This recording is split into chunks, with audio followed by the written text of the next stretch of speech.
أعوذ بالله من الشيطان الرجيم. يا أيها الذين آمنوا إذا نودي للصلاة من يوم الجمعة فاسعوا إلى ذكر الله وذروا البيع ذلكم خير لكم إن كنتم تعلمون. إن الحمد لله نحمده ونستعينه ونستغفره ونعوذ بالله من شرور أنفسنا وسيئات أعمالنا من يهده الله فلا مضل له ومن يضلل فلا هادي له وأشهد أن لا إله إلا الله ربي وحده لا شريك له وأشهد أن محمدا عبده ورسوله.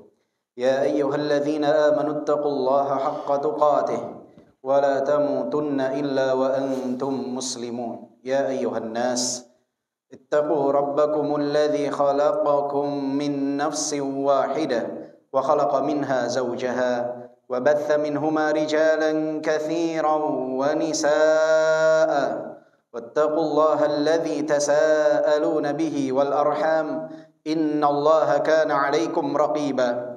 يا أيها الذين آمنوا اتقوا الله وقولوا قولا سديدا يصلح لكم أعمالكم ويغفر لكم ذنوبكم ومن يطع الله ورسوله فقد فاز فوزا عظيما. اعلموا فإن أصدق الحديث كتاب الله وخير الهدي هدي محمد صلى الله عليه وسلم وشر الأمور محدثاتها وكل محدثة بدعة وكل بدعة ضلالة وكل ضلالة في النار. Amma ba'du. Jamaah salat Jumat yang dimuliakan oleh Allah, di dalam sebuah hadis yang diriwayatkan oleh Imam Ahmad, Rasulullah sallallahu alaihi wasallam bersabda, Subhanallah, madza unzila minat tashdid fid dain. Maha suci Allah Subhanahu wa taala. Begitu beratnya ketetapan Allah Subhanahu wa taala, hukum Allah Subhanahu wa taala berkaitan dengan hutang. Walladzi nafsi biyadihi, demi yang jiwaku ada pada genggamannya, demi Allah, kata Rasulullah sallallahu alaihi wasallam, "Lau anna rajulan qutila fi sabilillah thumma uhya thumma qutila thumma uhya thumma qutila wa alaihi dain ma dakhala al-jannah hatta yuqda anhu dainuh." Andai saja ada seseorang yang berperang di jalan Allah, kemudian dia wafat dalam peperangan, dihidupkan kembali, wafat kembali, dihidupkan kembali, wafat kembali, 3 kali berturut-turut. Andai saja ada orang yang wafat di medan jihad, sedangkan dia masih memiliki hutang, maka tidak akan pernah masuk surga sampai dibayarkan hutangnya. Bahkan Rasulullah sallallahu alaihi wasallam bersabda, "Yaghfirullahu lisyahid kulla syai' illa ad-dain." Allah akan mengampuni dosa orang yang wafat dalam keadaan syahid, seluruh dosa kecuali hutang. Bahkan Rasulullah sallallahu alaihi wasallam bersabda, "Nafsul mu'min mu'allaqatun bidainihi hatta yuqda anhu." Jiwa seorang mukmin itu bergantung, tidak dapat diapa-apakan sampai hutangnya dilunaskan. Bahkan Rasulullah sallallahu alaihi wasallam bersabda, ketika ada salah seorang sahabat yang wafat, "Inna sahibakum hadza ma'surun bidainihi 'anil jannah." Sesungguhnya sahabat kalian ini terhalang disebabkan oleh hutangnya dari surga. Fa in syi'tum fasudduh wa in syi'tum fa aslimuhu ila 'adzabillah. Jika kalian mau, maka lunasilah hutangnya. Jika kalian tidak mau melunasi hutangnya, maka sama saja kalian telah menyerahkannya untuk mendapatkan azab dari Allah Subhanahu wa taala. Bahkan dari hadis Jabir bin Abdullah, saat itu ada salah seorang sahabat yang wafat. Kemudian para sahabat yang lain telah memandikan, mengkafani dan meletakkan di tempat yang biasa jenazah disolatkan. Mereka menanti kehadiran Rasulullah sallallahu alaihi wasallam untuk mengimami mereka menyolatkan jenazah. Dan ketika Rasulullah sallallahu alaihi wasallam sudah berada di hadapan jenazah, Rasulullah sallallahu alaihi wasallam bertanya, "La'alla 'ala sahibukum dain?" Sepertinya sahabat kalian ini masih memiliki hutang. Maka sahabat yang lain menjawab, betul wahai Rasulullah, 2 dinar hutang yang masih ada dalam tanggungannya. 2 dinar, kalau uang nominal kita sekarang, sekitar 8-9 juta rupiah. Apa kata Rasulullah sallallahu alaihi wasallam? Sallu ala sahibikum. Salatilah sahabat kalian. Sahabat mendatangi Rasulullah, meminta, wahai Rasulullah, imami kami. Salati jenazah ini. Rasulullah sallallahu alaihi wasallam enggan untuk menyolatkan dan mengatakan, sallu ala sahibikum. Salatilah sahabat kalian. Agar para sahabat tahu bahwa perkara hutang bukanlah perkara yang sepele. Hingga akhirnya salah seorang sahabat, Abu Qatadah, mengatakan, ya Rasulullah, wahai Rasulullah, 2 dinar tersebut menjadi tanggunganku, aku yang akan membayarkannya. Barulah Rasulullah sallallahu alaihi wasallam mau mengimami salat jenazah. Keesokan harinya Rasulullah bertemu dengan Abu Qatadah. Kemudian bertanya kepada Abu Qatadah, ma sana'ta dinaran? Apa yang telah engkau lakukan dengan 2 dinar? Sudahkah engkau bayarkan hutangnya? Abu Qatadah menjawab, ya Rasulullah, innama mata ams. Baru kemarin dia wafat, belum aku bayarkan. Rasulullah kembali bertanya, ma sana'ta dinaran? Apa yang telah engkau lakukan dengan 2 dinar? Keesokan harinya Rasulullah kembali bertemu dengan Abu Qatadah dan kembali bertanya, ma sana'ta dinaran? Apa yang telah engkau lakukan dengan 2 dinar? Maka Abu Qatadah menjawab, ya Rasulullah, qadaituhuma. Aku telah membayarkan 2 dinar tersebut yang merupakan hutang bagi si mayit. Barulah Rasulullah sallallahu alaihi wasallam mengatakan, al-ana hina barratta alaihi jilduh. Barulah sekarang kalian membuat kulitnya menjadi dingin. Subhanallah. Bayangkan ya ibadallah, berapa banyak orang yang wafat, meninggalkan hutang, dan keluarganya enggan untuk membayarkan hutangnya. Berapa banyak orang yang wafat bertahun-tahun, kawan-kawannya menagih hutang.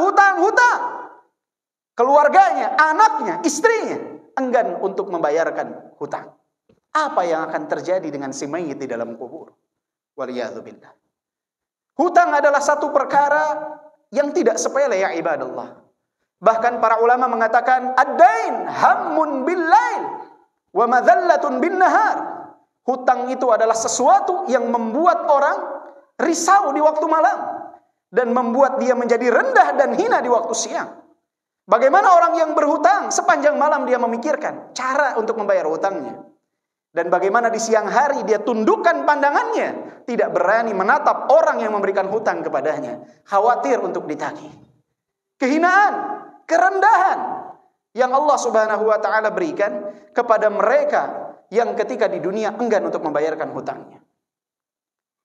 Bahkan tidak sedikit ya ibadallah, disebabkan oleh hutang terjadi keributan di antara kawan, terjadi pertikaian di antara saudara, adik dan kakak, ayah dan anak, karena hutang.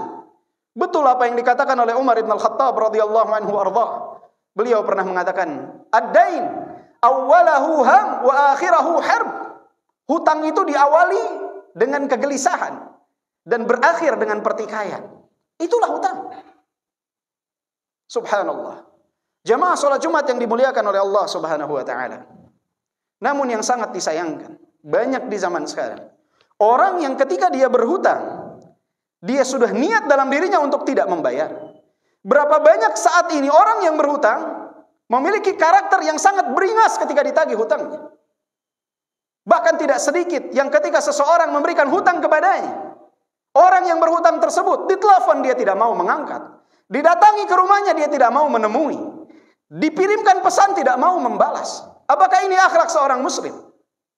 Rasulullah sallallahu alaihi wasallam pernah bersabda dalam sebuah hadis yang diriwayatkan oleh Imam Al-Bukhari, "Man akhadha amwalan nas yuridu adaaha addallahu anhu, wa man akhadhaha yuridu itlafaha atlafahu Allah." Barang siapa yang meminjam harta seseorang dan dia berniat untuk membayar, Allah akan bantu dia untuk dapat membayar. Tapi siapa yang meminjam harta seseorang dan dia berniat untuk tidak membayar, Allah akan hancurkan dia. Allah akan binasakan dia. Keengganan seseorang membayar hutang akan menyebabkan dia mendapatkan kehancuran dari Allah Subhanahu wa taala. Oleh sebab itu Rasulullah selalu berdoa agar terbebas dari hutang. Di antara doa yang selalu dipanjatkan oleh Rasulullah, Allahumma inni a'udzubika minal ma'thami wal maghram. Ya Allah, aku berlindung kepadamu dari dosa dan hutang. Para sahabat bertanya, ya Rasulullah, kenapa engkau sering berdoa agar terlindung dari hutang? Maka Rasulullah SAW menjawab, Innar rajula idza gharima haddatha fakadzab wa wa'ada fa akhlaf. Sesungguhnya seseorang di saat dia berhutang, maka banyak dari ucapannya penuh dengan dusta dan banyak dari janjinya yang dia ingkari disebab hutang yang dia harus tunaikan tersebut. Qultu ma sami'tum alhamdulillahirabbil alamin.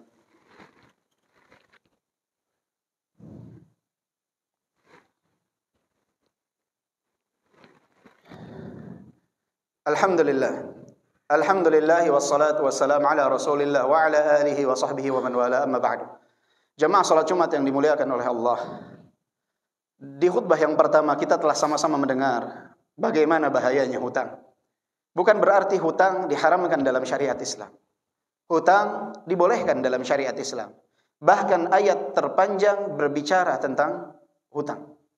Akan tetapi seseorang ketika dia hendak berhutang, maka banyak perkara yang harus dia perhatikan. Yang pertama, jika dia perlu untuk berhutang, maka catatlah perjanjian hutang tersebut. Karena dalam surat Al-Baqarah ayat 282, Allah memerintahkan kita untuk mencatat hutang itu.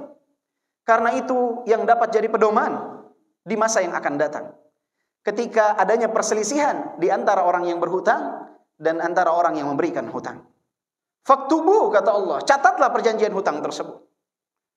Perkara yang perlu diperhatikan juga. Yang kedua, seseorang hendaknya jika memang harus berhutang, berhutang dalam perkara yang bersifat daruriyah, perkara yang memang penting untuk dia berhutang. Bukan yang bersifat kamaliyat, bukan yang bersifat penyempurna saja dalam kehidupan. Jika dia perlu untuk berobat ke rumah sakit, dia harus berhutang, silakan dia berhutang. Dia perlu untuk pendidikan, silakan dia berhutang. Tapi banyak di zaman sekarang, orang berhutang untuk apa? Membeli kendaraan. Uangnya cukup untuk membeli kendaraan roda 2 bekas. Dia berhutang untuk apa? Membeli kendaraan roda 2 yang baru. Lebih dari 80% kendaraan yang berlalu lalang di hadapan kita, mayoritasnya adalah dalam proses hutang.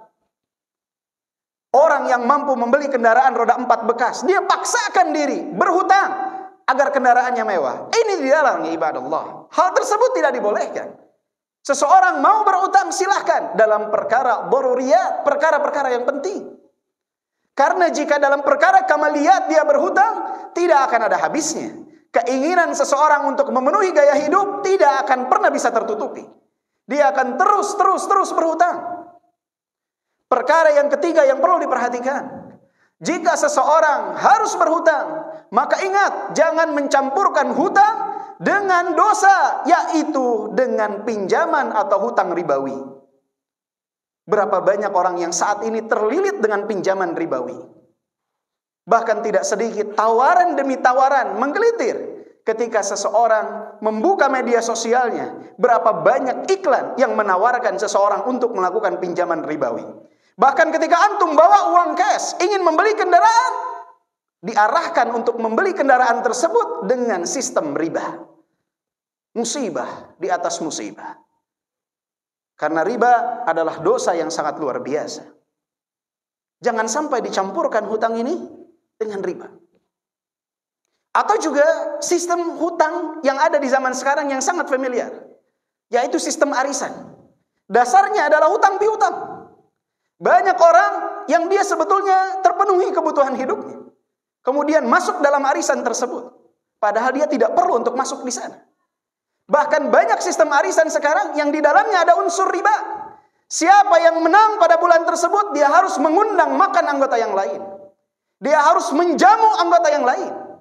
Ini adalah keuntungan yang didapat dari pinjam meminjam. Hati-hati ya ibadallah. Kemudian jamaah salat Jumat yang dimuliakan oleh Allah. Jika kita termasuk orang yang memiliki kelebihan dan sedang menghutangkan uang atau apapun kepada orang lain, maka ini adalah pahala yang besar.